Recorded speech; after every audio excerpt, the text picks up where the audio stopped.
अस्सलाम वालेकुम dear students, welcome to Merit online class. Unit number 12 हम लोगों का कंप्लीट हो चुका था, ज्योमेट्रिकल ऑप्टिक्स। और आज हम न्यूमेरिकल क्वेश्चन सॉल्व करेंगे। आपकी बुक का पेज नंबर 102 है न्यूमेरिकल क्वेश्चन। फर्स्ट न्यूमेरिकल में रीड करती हूँ। 1.50 centimetre high object is placed 20 centimetre from a concave mirror with radius of curvature 30 centimeter. Determine the position of the image and its size. Also draw the ray diagram.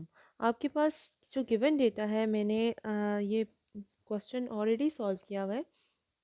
यहाँ पे देखें तो question में वो कहता है कि आपके पास एक जो ऑब्जेक्ट है उसकी हाइट उसने बताई हुई है कि वो ऑब्जेक्ट कितना हाई है, 1.5 सेंटीमीटर हाई है। ठीक है, जब हमने ये मिरर इक्वेशन की थी तो हमने उसमें कुछ टर्म्स जो थी वो स्टडी की थी कि हमारे पास जो एच ओ है वो हाइट ऑफ ऑब्जेक्ट है, एच आई जो है वो हमारे पास हाइट ऑफ इमेज है, इमेज हाइट है। ठीक है, और पी जो है वो हमारे पास distance of object from the mirror हो गया, और क्यू जो है वो हमारे पास distance of image from the mirror हो गया। ठीक है, तो ये चीज़ें हमने जो है वो कुछ एज्यूम की थी। ठीक है, लेट की थी कि हमारे पास ये जो है यहाँ से लेके यहाँ तक का डिस्टेंस, इसको हमने ये नाम दिया था, और डिफरेंट जो है वो हमने आपने इक्वेशन जो है वो सॉल्व की थी। ठीक है, तो यहाँ पर भी हम उसी तरह से देखें जिस तरह वो कह रहा था कि हमारे पास जो ऑब्जेक्ट है वो 1.5 सेंटीमीटर हाई है, तो इट्स मीन एच ओ हमारे पास क्या है, 1.5 सेंटीमीटर है। ठीक है,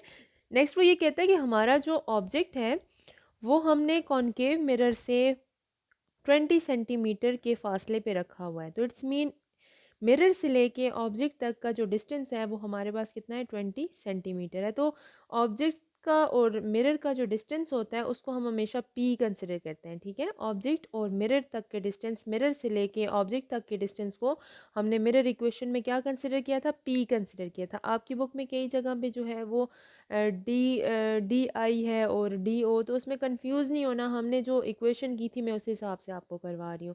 सेकेंडली जो रेडियस ऑफ कर्वेचर है, कैपिटल आर है, वो आपके पास 30 सेंटीमीटर है। आपने ये दो चीज़ें फाइंड आउट करनी है, एक आपने क्यू फाइंड आउट करना है। क्यू क्या होता है, मिरर से लेकर इमेज तक का जो डिस्टेंस है वो हमारे पास क्या है, क्यू है। तो हमने फाइंड आउट करनी है the position of the image. Position of the image का मतलब ये है कि हमने मिरर से लेके इमेज तक की पोजीशन जो है उसका डिस्टेंस फाइंड आउट करना है। सेकेंडली हमने हाइट ऑफ इमेज बताने कि हमारा इमेज जो है वो कितना हाई बनेगा, एच आई हमने फाइंड आउट करना है। तो यहाँ पर हम लगाएंगे अपनी मिरर इक्वेशन जो कि थी 1/f is equal to 1/p plus 1/q, where p is the distance of the object from the mirror and q is the distance of the image from the mirror. ठीक है, और f आपके पास क्या है, फोकल लेंथ है। अब यहाँ से हमें फाइंड आउट क्या करना है, हमें q फाइंड आउट करना है, हमें इमेज का डिस्टेंस फाइंड आउट करना है। तो हम q को आइसोलेट कर देते हैं, 1/p को यहाँ पे प्लस हो रहा है, दूसरी तरफ जाके क्या हो जाएगा, माइनस हो जाएगा। तो 1/q is equal to 1/f minus 1/p। ठीक है, तो 1/q इज इक्वल टू, आप एलसीएम ले लें, एफ और पी का एलसीएम ले लेंगे, आपके पास पी एफ आ जाएगा। और फिर आपको पता है एलसीएम को हम क्या कर देते हैं, बारी बारी इन दोनों के साथ जो है वो मल्टीप्लाई करते हैं। ठीक है, सिंपल मैथ्स है, ये तो आपको आता होगा।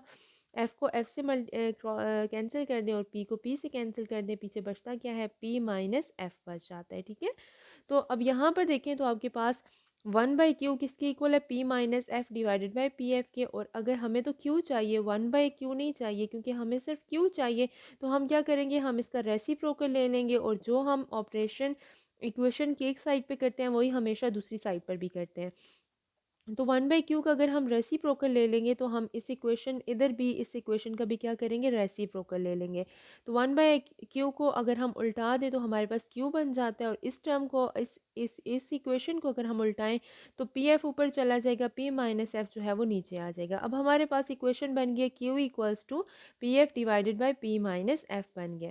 अब स्टूडेंट्स हमारे पास यहाँ पर p तो हमें गिवन है, ठीक है, लेकिन f ये जो फोकल लेंथ है ये कहीं भी गिवन डेटा में हमें नहीं पता। ठीक है, तो सबसे पहले हमें फोकल लेंथ फाइंड आउट करनी है। तो फोकल लेंथ का एक फार्मूला हमने पढ़ा था, that f is equal to 1/2 into r, where r is the radius of curvature. ठीक है, ये फार्मूला आपने याद रखना है, फोकल लेंथ का f is equal to 1/2 into r, half of r। ठीक है, और r आपके पास क्या है, रेडियस ऑफ कर्वेचर है, जो कि आपके पास गिवन है 30 सेंटीमीटर। वैल्यूज पुट करते हैं, f is equal to 1/2 multiply by r की जगह 30 लगाएंगे, कैंसिलेशन करें, आपके पास यहाँ पे 15 बच जाता है। सो फोकल लेंथ आपके पास कितनी आ जाती है, 15 सेंटीमीटर आ जाती है। अब आपने क्या करना है, यहाँ पे आपको सारी वैल्यूज़ नोन है, तो इस इक्वेशन को नाम दे देते हैं इक्वेशन नंबर 1 का। इक्वेशन नंबर ए में आपने क्या करना है, सारी वैल्यूज़ पुट करनी है। सो आपके पास ये इक्वेशन कुछ इस तरह से हो जाएगी, Q इक्वल्स टू पी आपके पास कितना है, 20 है, ठीक है, और एफ़ की वैल्यू अभी फाइंड आउट किया है, 15 है, ठीक है, मल्टीप्लाई हो रहे हैं ऊपर, डिवाइडेड बाय क्या है आपके पास, P माइनस एफ है, और P आपके पास कितना है, 20 है, ठीक है, और F अभी फाइंड आउट किया है, 15 है, ठीक है, 20 माइनस 15। तो अगर 15 को 20 से मल्टीप्लाई करें 300 होता है, और 20 में से 15 माइनस करें 5 आता है। अब अगर हम इसको कैंसिल करें तो हमारे पास ये 60 आ जाता है, ठीक है, तो 60 सेंटीमीटर हमारे पास Q जो है वो 60 सेंटीमीटर आया है। Q हमारे पास क्या है, मिरर से लेके इमेज तक का डिस्टेंस है, ठीक है, तो मिरर से लेकर इमेज तक का डिस्टेंस हमारे पास कितना है, Q equals to 60 centimetre. Means हमारा जो इमेज बनेगा वो 60 सेंटीमीटर के फासले पर बनेगा।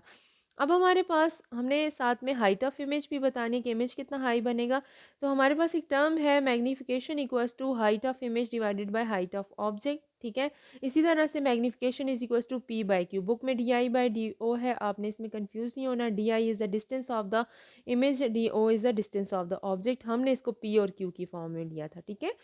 तो मैग्नीफिकेशन आपके पास height of image divided by height of object है, इसको इक्वेशन नंबर 1 का नाम दे दें। यहाँ पे आपके पास P डिवाइडेड बाई क्यू है, इसको इक्वेशन नंबर 2 का नाम दे दें, या मैंने यहाँ पे 1 और 3 का कर दिया, 1 और 2 का कर दें, ठीक है, 1 और 2 कर दें, ठीक है। तो यहाँ से अगर आप कंपेयर करें दोनों इक्वेशंस को, तो आपके पास ये क्या हो जाएगा, आपके पास ये h i divided by h o किसके इक्वल हो जाएगा, यहाँ पे लेफ्ट हैंड साइड इक्वल है, एम एम जो है वो इक्वल है, तो राइट हैंड साइड भी इक्वल हो जाएगी। H i divided by h o is equals to आपके पास क्या होगा, d i divided by D o हो जाएगा, ठीक है, ये डी ओ है। ओके, नेक्स्ट हमने इधर से फाइंड आउट क्या करना है, हमने एच आई फाइंड आउट करना है। एच ओ को दूसरी तरफ जाके यहाँ पे डिवाइड हो रहा है, इसको क्या कर दें, मल्टीप्लाई कर दें, ठीक है। तो ये मल्टीप्लाई हो जाएगा, तो ये हमारे पास एच आई किसकी इक्वल हो जाएगा, D I multiply by H O divided by D O. Values put करें, D I distance of image, आपको पता है क्या है जी, डिस्टेंस ऑफ इमेज जिसको हमने क्यू कंसिडर किया था, ठीक है। यहाँ पे कंफ्यूज नहीं होना, पी और क्यू भी आप लिख सकते हैं, ठीक है। मैं यहाँ पे पी और क्यू आपको लिख के बता देती हूँ, ठीक है, आप लोग इसमें कंफ्यूज हो जाओगे। क्यू बाई पी, ठीक है, और यहाँ पे आ जाता है आपके पास क्यू आ जाता है, और यहाँ पे आपके पास पी आ जाता है, ठीक है। Q multiply by H O divided by p. Q आपके पास कितना है, क्यू जो है वो आपके पास अभी हम लोगों ने फाइंड आउट किया था, आया था आपके पास 60 सेंटीमीटर, ठीक है, यहाँ पे फाइंड आउट किया था 60 सेंटीमीटर, ठीक है। और H O height of object आपके पास 1.5 सेंटीमीटर है, और पी आपके पास distance of object from the mirror that is 20 centimetre. Given data में इन सबको सॉल्व करें, आपके पास हाइट ऑफ ऑब्जेक्ट जो है वो 4.5 सेंटीमीटर आ जाती है, ठीक है। यहाँ तक हमारा फर्स्ट क्वेश्चन सॉल्व हो चुका है। आप इसका यहाँ से जो है वो आप इसका स्क्रीनशॉट ले लें और इसको खुद सॉल्व करें, सारी वैल्यूज़ खुद कैलकुलेट करें, आपके पास आंसर सेम आता है या नहीं आता, ठीक है, इस चीज़ को आपने चेक करना है, ठीक है। क्वेश्चन नंबर 2 जो है वो आपके पास बिल्कुल सेम ऐसा ही है, सिर्फ वैल्यूज़ चेंज हैं, तो ये आपकी होम असाइनमेंट है, इसको आपने खुद सॉल्व करना है। नेक्स्ट हमारे पास क्वेश्चन नंबर 3 आ जाता है, calculate the speed of light in zircon with index of refraction n equals to 1.923, a material used in jewellery to replicate diamond, ठीक है।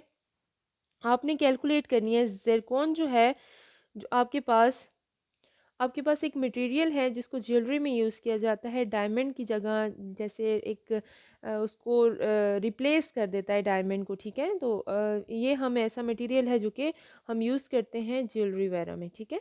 तो हमने कैलकुलेट करनी है स्पीड ऑफ लाइट, इस मटेरियल में से स्पीड ऑफ लाइट हमने कैलकुलेट करनी है, जबकि इसका जो इंडेक्स ऑफ रिफ्रैक्शन है, जो हमारे पास रिफ्रैक्टिव इंडेक्स जिसको हम बोलते हैं, वो उसने दिया हुआ है, that is n is equal to 1.923, ठीक है।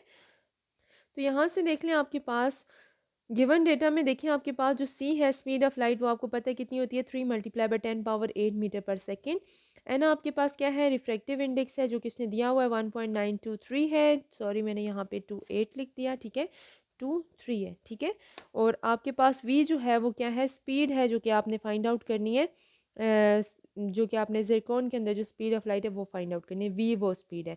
तो आपके पास जो एक फार्मूला यूज़ होता है n is equals to c divided by v, तो आपने वो फार्मूला यूज़ करना है, ठीक है। N is equals to c divided by v आपके पास, आपको फाइंड आउट क्या करना है, आपको वी फाइंड आउट करना है, ठीक है। तो वी जो है वो आपने आइसोलेट करना है, सी डिवाइडेड बाई एन हो जाएगा, where C is the speed of light and N is the refractive index. आपके पास सी की वैल्यू आपको पता है 3 मल्टीप्लाई बाई 10 पावर 8, ठीक है। मैं यहाँ पर आपको 3 मल्टीप्लाई बाई 10 पावर 8 और आपके पास रिफ्रैक्टिव इंडेक्स जो है वो ये हो जाएगा, ठीक है।